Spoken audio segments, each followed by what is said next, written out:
Hey y'all, it's your girl, Life Coach Bree Clay. Thank you for those of you who have joined in on my live Q&A tonight.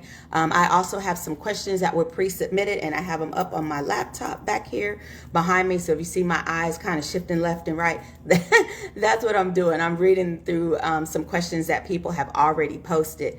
So we want to go ahead and get into this. First of all, if you want to book with me, you know my site is, or my page is booking at yourlifeafterdivorce.com. I'll also put it down in the comments. I also have a website up, www.yourlifeafterdivorce.com. You can go over there and check out my page. Also do a booking, fill out a questionnaire and different things like that. So let's get right on into these questions that we have. If my phone cuts off or something cuts off, y'all forgive me because I am not tech savvy. Anybody who knows me knows that about me. So let's talk about the first question that I have. And the first question that I have, and I'm going to look on my sheet, is it normal for my intimacy drive to change? And the answer to that is yes, especially if you're premenopausal or in menopause. Our bodies change because of our hormones change, life changes, just different stressors change. Our nervous system becomes out of whack. So yes, it has the ability to change your drive. Now, some people I have talked to say that since they've been going through menopause, their sex drive has actually increased. So they're like, look, I'm out here, ready to get it all going and stuff. So for those people who that has happened, kudos to you guys. But for those that haven't, that's fine. That is a normal thing. It's something you may want to go and talk with your doctor about. Maybe you can get some hormones or different things like that. But yes, it is normal to change. My next question I have is, what blocks intimacy the most? That's a great question because that depends. It really depends on you. It depends on, again, your environment, different things that are barriers that you may have. Some of the common things are fear or vulnerability. People are just too nervous to be vulnerable. They're not really into opening up. And so they're kind of like, eek, I'll get to this point and then all of a sudden I back off because I don't want anybody to see me like that. Shame or guilt can also be barriers that block you from intimacy. A lot of times we have things that have gone on in our past, or we've been taught different things, through family members or through church, and we are just different things that have taught us about intimacy. And so those things could become barriers because now, hey, I'm wanting to kind of do this and now I feel ashamed or I was always told that this was bad to do. And so a lot of times that could also be a barrier. Some other things that could be barrier are past relationship trauma. If you've been in a relationship and you've had some things happen, that were kind of like traumatic for you, those also could be barriers to block you from having pleasure. So what you would need to do in that case is just go through. We have a shadow work program that we do, and you would just go through, and we would go through the different areas and talk about it, really kind of dig deep and find out where these barriers are coming from and what can be done to unblock these barriers so that you will be able to have the highest amount of intimacy that you deserve. Pleasure is personal and everybody deserves to be able to have pleasure. So in order to do that, though, you have to unlock your barriers. And again, there's nothing wrong. The good thing is if you're able to identify it, then we can work together and be able to kind of go through those different things. Another question I got is, how can I rebuild intimacy after divorce? That is a great question. Just personally speaking, as well as, speaking from the sexology plane, reconnect with yourself first. A lot of people, when they get divorced, the first thing we want to do is jump out and date. The first thing we want to do is find a partner. The first thing we want to do is try to make this life normal again. But when you get a divorce, your normal is going to be different than what it was in your relationship. So the first thing I would say is reconnect with yourself first. Fall in love with yourself first. Know yourself first. In doing that, we got to work on healing emotional wounds. A lot of us have wounds that we've had, from the divorce or from the ending of a relationship. And those wounds need to be healed. Those emotional wounds need to be healed before you can start to rebuild your intimacy after you've been through a divorce. Another thing is redefine your desires. Maybe what you had back when you were married is not what you need now in this new single life. So you want to be able to redefine your desires. And doing that is also reconnecting with yourself first. So you're doing the steps. Hey, what do I like? What don't I like? I'm a different person now. I'm older than what I was when I was out here married. I don't know how to be in this single world. So redefining your desires is a very good way of reconnecting with yourself. Also, learn to feel safe in your body again. A lot of times people start to not feel safe in their body after a divorce. I'm not equating a divorce to a death physical. I will equate it to an emotional or maybe even a spiritual, or let's just say a death in a relationship, right?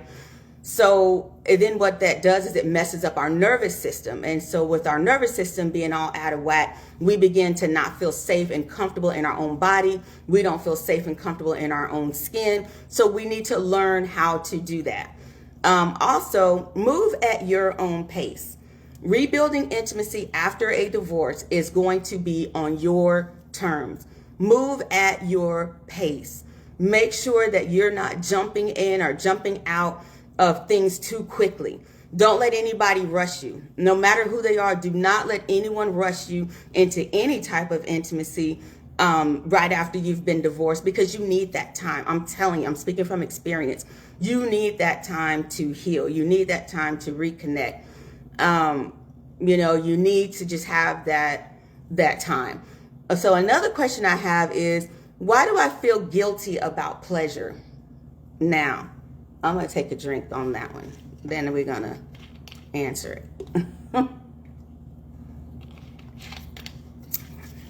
Again, when I was talking about shame and guilt, and when I was answering the other question, a lot of people feel guilty about pleasure because of maybe things that they were taught, maybe things that they've been through, maybe your mindset around it, maybe whether it was something someone showed you, whether it was something someone told you.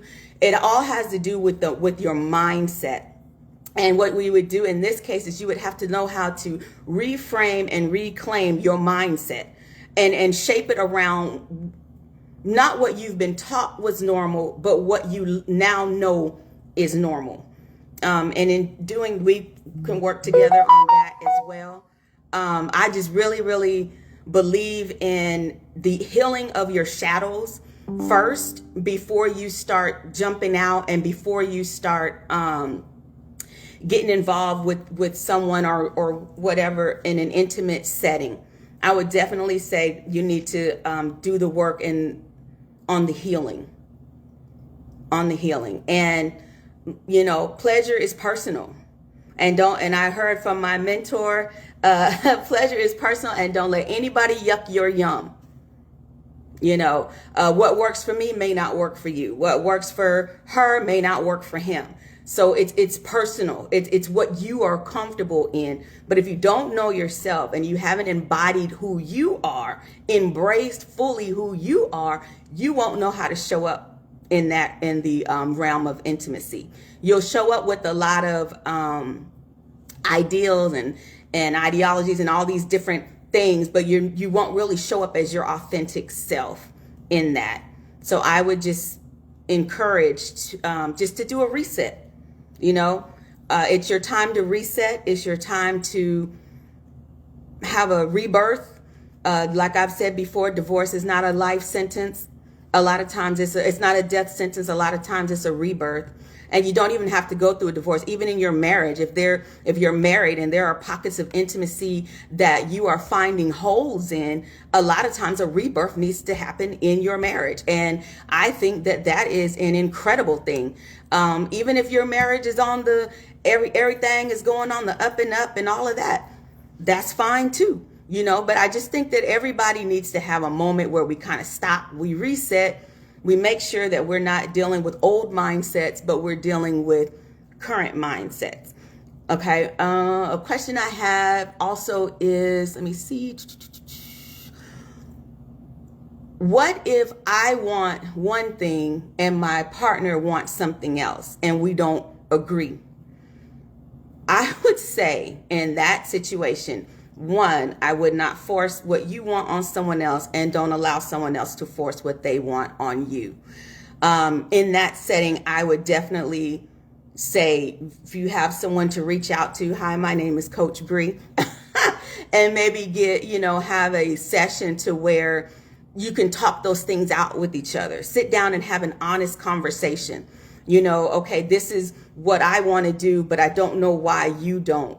And really have a honest conversation with your partner.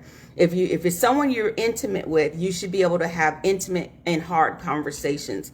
Do not force what you want on someone else, or someone else force what they want on you, because you don't want to cause or have trauma caused to you as well. So sit down with each other, get a journal, get a list, talk about it, and don't be afraid to say why. I don't like it when you stroke my hair like that, because, somebody stroked my hair like that and it really set me off. Or I don't know why I don't like it. I just don't.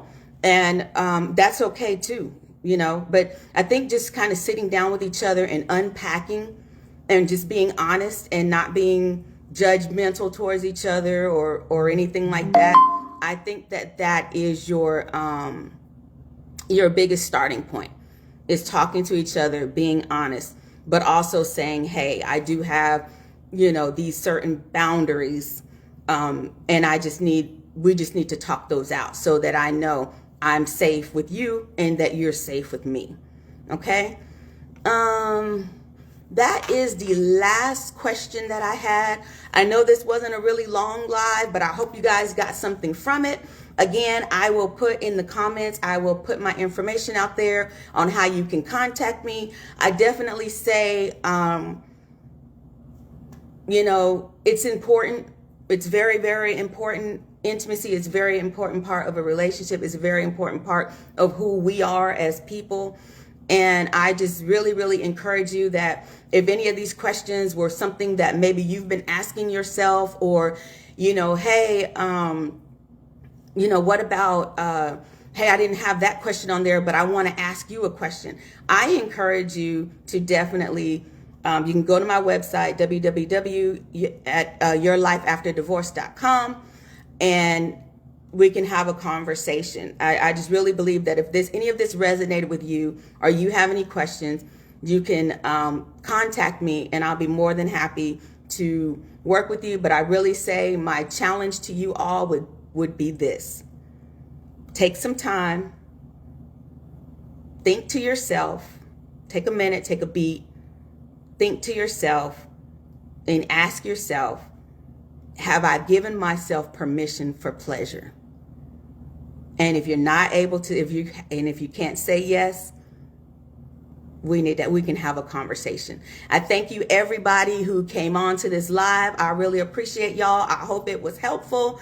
I will be going live again tomorrow. Let's pray that my systems work well. But I'll be going live again tomorrow from 8 to 9 Central Standard Time. You can find me here. I'll be coming on Facebook again, because it seems like it's the only one that likes me being live. TikTok, somebody else jumped into my video and started watching it or talking with me. We was hosting together. So that wasn't cool. So I will be live again tomorrow from 8 to 9 Central Standard Time, and we'll just rock it out from there. Thank y'all so much for coming on, and thank y'all so much for staying on. I appreciate you. I appreciate the support. Y'all have an amazing night. Don't forget, visit my website, www.yourlifeafterdivorce.com.